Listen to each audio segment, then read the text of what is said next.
Olá, tudo bem? Estamos quase terminando este nosso bate-papo. Para encerrar, faço a você o que talvez seja a pergunta mais importante dessa conversa.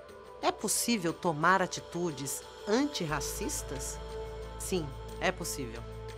O que se precisa ter em mente é que as medidas não vão acabar com o racismo, mas vão colaborar para que vidas sejam salvas e que o mundo seja um lugar mais digno.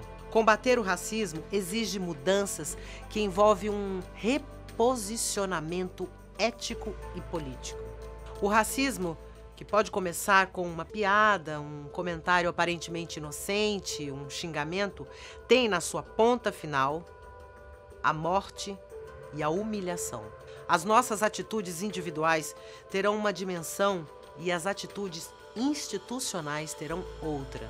Elas são importantes da mesma forma, apesar de serem diferentes no alcance. Vamos dividir o combate ao racismo em partes.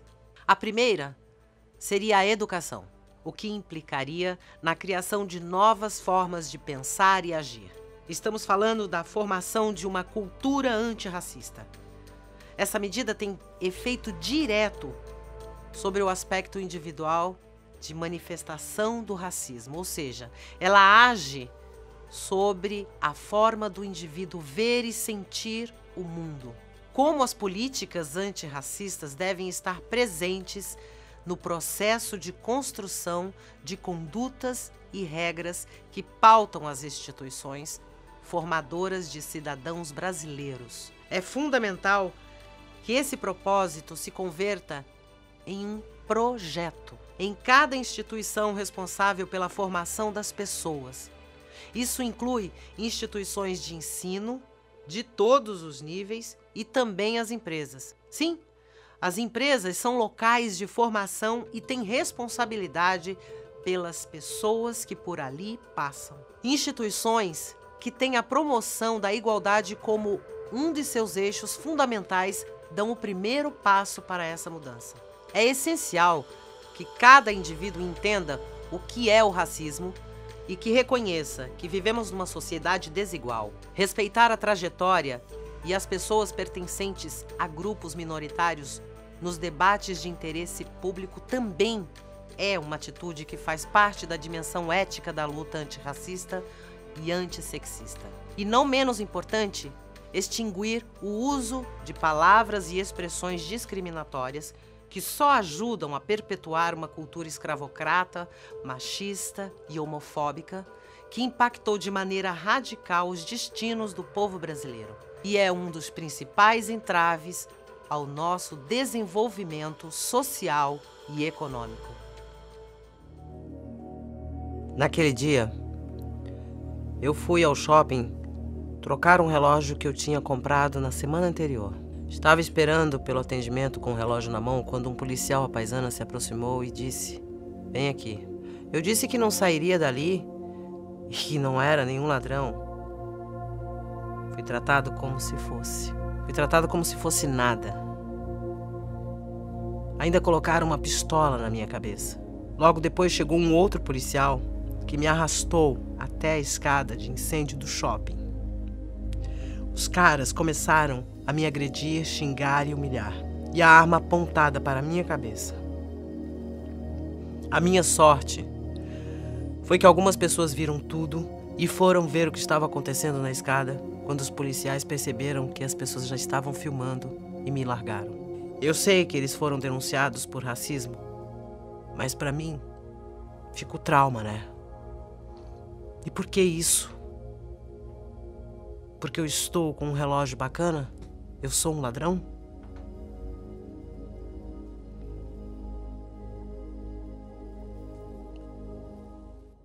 Quero agora me dirigir mais especificamente às empresas. Como falamos anteriormente, instituições privadas têm a oportunidade de implementar ações internas de combate ao racismo com maior agilidade se comparada aos dispositivos burocráticos do Estado. A pedra fundamental está na alteração das práticas de governança corporativa. Uma dessas práticas é o estabelecimento de ambientes corporativos para os tratos de questões discriminatórias. É inaceitável que empresas ainda hoje lidem com os casos internos de discriminação com negação, silenciamento, conivência e punição aos que denunciam. Por isso, a importância de uma agenda permanente de educação e também a formação de comissões de diversidade e promoção de igualdade, que tem o objetivo de sugerir modos de conectar as atividades da empresa com uma agenda antidiscriminatória permanente. A segunda prática de governança da qual já falamos está no compliance antidiscriminatório, que consiste em um conjunto de normas e procedimentos ligados que visam a prevenir, detectar e remediar práticas discriminatórias de qualquer natureza e criar um ambiente de respeito à diversidade. Essa é uma tendência mundial das práticas corporativas e mexe profundamente com os valores e a cultura das empresas e as áreas que se relacionam diretamente com esses aspectos. Cabe à empresa utilizar-se de tecnologias que permitam identificar formas de discriminações direta e indireta, que é afeita por normas, critérios ou práticas que se pretendem neutras, mas impõem desvantagens a determinados indivíduos. Cheguei cedo para a entrevista de emprego na empresa. Eu estava bastante seguro porque sabia que o meu currículo é muito bom. Claro que tinha uma ponta de nervosismo, mas era mais pela pressão de falar do que pelas minhas credenciais. A entrevista seria com a moça responsável pelo RH e o responsável pela contratação do setor. Os dois já me esperavam. O responsável pela vaga se virou para a mulher e tentou disfarçar baixando a voz, baixando o tom de voz. Eu não sabia que ele era negro. Eu não entrevisto negros. Só tinha nós três na sala. É claro que eu ouvi aquilo. Olhei para a moça do RH, que estava visivelmente desconcertada. Eu fiquei sem reação.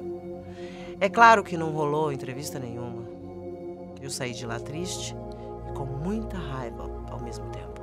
Contei a minha história para um amigo e ele tentou me convencer a denunciar a empresa, mas aí eu fiquei receoso, ficar marcado, perder oportunidades em outros lugares. Achei melhor não.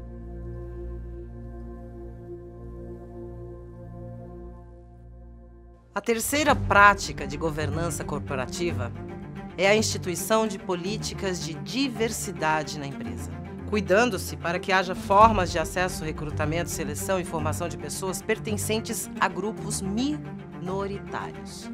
Um estudo lançado em maio de 2020 pela consultoria McKinsey & Company, feito em diversos países, incluindo o Brasil, mostrou que companhias com diversidade cultural e étnica tiveram um desempenho financeiro 36% maior que aquelas que não têm tais políticas. Se a empresa se utiliza de práticas tradicionais de recrutamento e seleção dos seus colaboradores, então essas contratações terão invariavelmente o mesmo perfil. Mas não basta contratar esses indivíduos e deixá-los nas mesmas posições indefinidamente.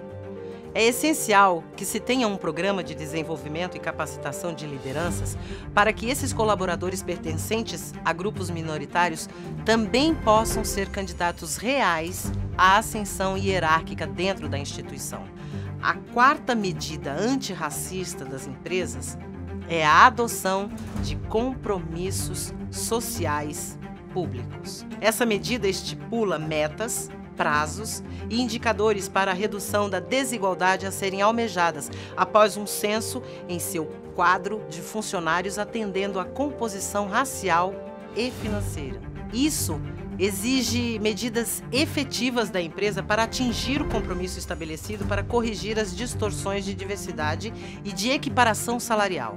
Assim como toda empresa tem uma meta de lucros, elas passam a ter uma meta de redução da desigualdade. Assim como são divulgados os balanços da empresa anualmente, se exige transparência com os resultados das ações internas de combate à discriminação. Algumas empresas atualmente já associaram seus programas de participação dos lucros ao resultado atingido das metas de diversidade. Como você pode ver, ao longo da nossa conversa, são muitos os aspectos da luta antirracista. Não deixe que essa nossa conversa tenha sido em vão. Estude, mantenha-se informado sobre esse assunto. Leve esse debate à sua empresa, à sua família, aos seus amigos.